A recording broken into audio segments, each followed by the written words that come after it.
Hi, this is Remman, your business application consultant for Microsoft Dynamics GP. For more than 25 years now, Microsoft Dynamics GP has delivered the functionality, performance, and ease of use that powers diverse businesses around the world.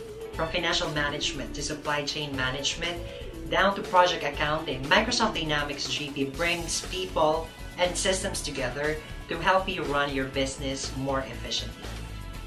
So whether you are an existing customer evaluating options to expand your solution with additional modules, or are considering Microsoft Dynamics GP as your company's new financial management module, this gives you an overview of the product modules available within Microsoft Dynamics GP, grouped by the functional area they address across your business. As it is a comprehensive ERP solution, it goes beyond basic business management and reporting to help your people and your organization work at peak performance. Designed for rapid implementation and ease of use, Microsoft Dynamics GP gives your people fast, familiar ways to access and work with business information and processes. And it delivers ongoing innovation that can work for you and into the future.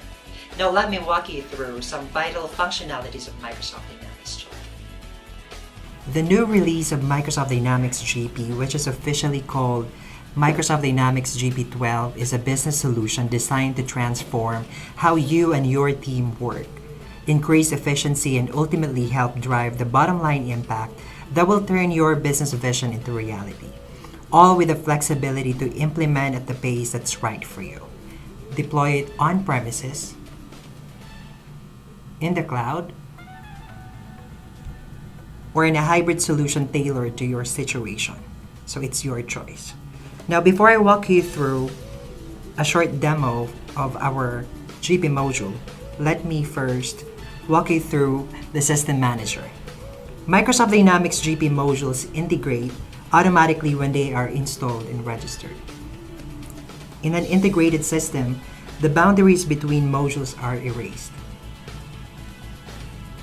Information entered in one module is shared with all the other modules. Benefits of this type of integration include faster data entry, fewer opportunities for errors, powerful in-depth reporting, lookup lists for accounts, customers, and other master records are universally available. Flexible master record entry from anywhere in the system, and the ability to post transactions from one module to another.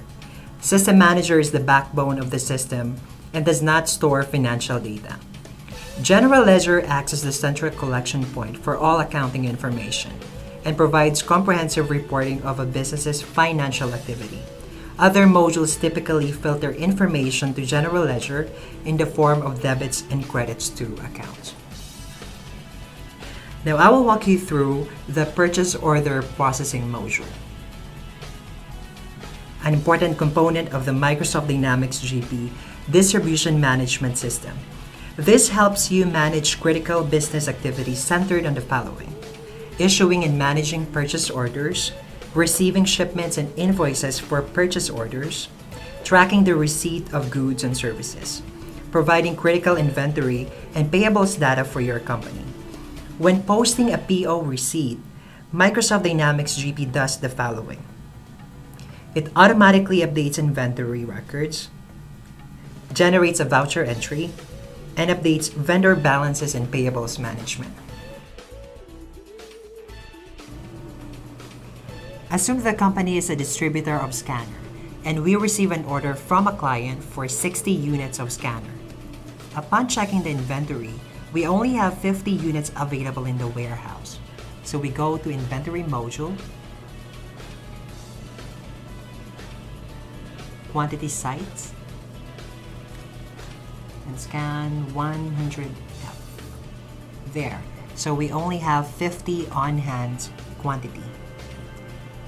We then decided to order 50 more units to fulfill the order and to stack a few more units for future orders. So we close this window, we go to Purchasing and click on Purchase Order Entry under Transactions. There. So you can choose from Standard, Dropship, Blanket, and Dropship Blanket. Assume for our example that it's a standard PO. For the PO number, this is system generated, and it increments by 1 as you save or create a new PO. It even allows you to track PO information based on a buyer ID. It can be the purchasing officer in your organization, and for now, let's assume that the buyer is Terry Adams, the company's purchasing officer. So you look her up there and select. Enter the date to appear on the document. You can track one-to-many dates from requisition date to promise date down to ship date. Then click OK. Enter the ID of the vendor that is being used for the purchase. Assume for this example, we will place the order to our major supplier of scanners, which is Advanced Office Systems. So you look it up, select. Remember that the vendor information is specific to each transaction. Once it is entered, the vendor name appears automatically. You can review or enter additional information about a vendor by clicking the Vendor ID expansion button. It's the blue icon right here. There. So you can change the bill to address, the ship to address, the shipping method, and even the payment terms. So click OK. Since Microsoft Dynamics GP is designed to work with multi-currency, you can choose the appropriate originating currency for a particular transaction. So assume for this example, we transact using the functional or home currency, which is USD.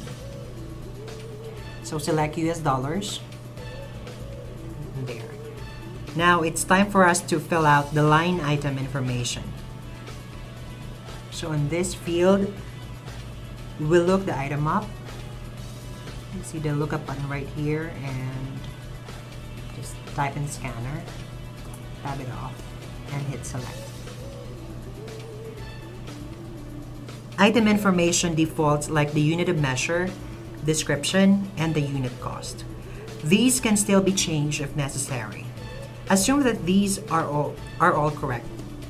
Complete the rest of the details like the quantity ordered and the site ID. For the quantity ordered, we will put 50 units. And assume we'll have it delivered to the warehouse.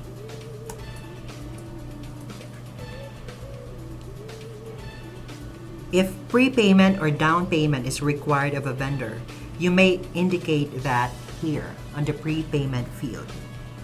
Assume for this example, our terms with the vendor is cash on delivery. You can indicate other information as well, like trade discount, freight, miscellaneous, and taxes. Assume for this example, we don't have any, just to keep it simple. So from here, you can already print the PO and have it approved.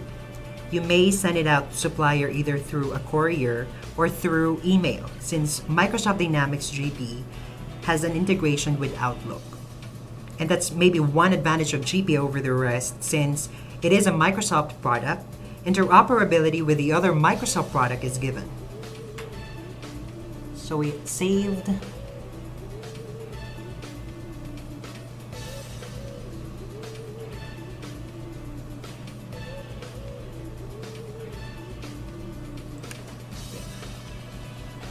To receive it, we need to make a transaction in the receiving transactions entry window. Note that if we choose shipment under the document type, we are only recording the receipt of the item and only updating the inventory. If we choose shipment invoice, we are recording both inventory and our payable to the vendor. At this point, assume after a few days we receive the item and the invoice from the vendor. So we choose shipment invoice. The receipt number, by the way, is just the same. It's system generated for control purposes. And for the vendor document number, it is the vendor invoice number. Assume for this example, it's vendor 001.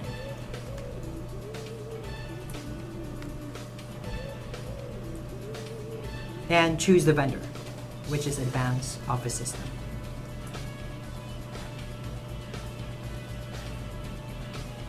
Oh, I must have used this same vendor document number, so let's just change it to vendor 002.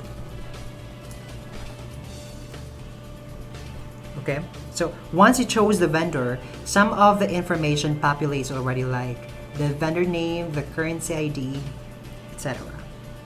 Now, this transaction can be posted on a transaction level, or it can be saved in a batch if someone apart from the receiving person has to review and post it.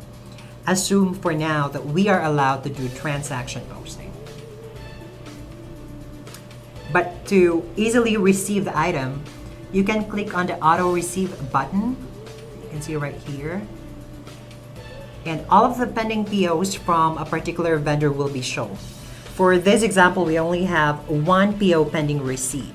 Just mark it and click on receive. This window gives you flexibility to indicate the exact quantity being received. There are times when there are shortage or overage between what was PO'd and what is being delivered. Now, your company policy applies in here. Are you allowed to receive items even if it is more or less than what was ordered? If so, you may change the detail from the quantity shipped. It's right over here. But assume for this example, we are receiving exactly what was ordered. So we click on receive. Since we are in distribution of scanners, items are tracked by their serial number. The system gives you the flexibility to record the actual serial numbers or to auto-assign serial numbers. Assume for this example, we auto-generate serial numbers. So just click on the auto-generate button right here. And there, click OK. For importations, you can record an account for landed cost using receiving's landed cost apportionment. So just click on the landed cost button and you record here additional cost related to the purchase. But assume for now we are doing a local purchase, so let's just go right ahead and close this one. When you click on distributions, it will direct you to the purchasing distribution entry window where debits and credits to accounts are recorded. Since we set up a default accounts in both item record level and vendor record level, you can see that there's a default accounting entries. As it is only a default, you can still change the entries. But for now, let's assume that the entries are correct. So we click on OK. So assume everything has been accounted for. Let's go right ahead and post the transaction. So you click on the post button right here. And you close it. And it will ask if you want to print reports. For now, let's go ahead and print the receiving's posting journal on the screen. So click OK. Let's not print this report, this one, and that one. So this is the receiving's posting journal. So remember that this report can be modified according to your requirement. So let's close this one. And this one too. So let's go ahead and check our inventory record for the scanner. So we go back to the inventory module. Under cards, click on quantities and sites, then scanner, scan 100F, and there. You'll see that the on-hand quantity right now has been updated to reflect the newly received items. So we now have 100 items on hand. Now let's go ahead and check our transaction by vendor to open the payable transaction inquiry window. So let's close this one, go back to purchasing, and under inquiry, so you can maximize this one, click on the transaction by vendor and look the vendor up. I think it's advanced 001 there. Okay. Now we're looking for an open invoice for this vendor. So you can filter using these options and click redisplay. Okay. So there. So we now have vendor 002 as the vendor invoice number. And one good functionality of the system is its capability to drill down to the original document. So just highlight the transaction and click on the link document number. It's right over here. And it will lead you to receiving transaction inquiry Zoom, where you can review the details of the transaction. So there, just by posting the receiving earlier, it already did update the inventory and you're payable to the vendor. That's how fully integrated the system is. So in our next sessions, we're gonna go ahead and discuss processing of payment to the vendors, sales order processing, and etc. But for now, I just walk you through the purchase order processing. Thank you.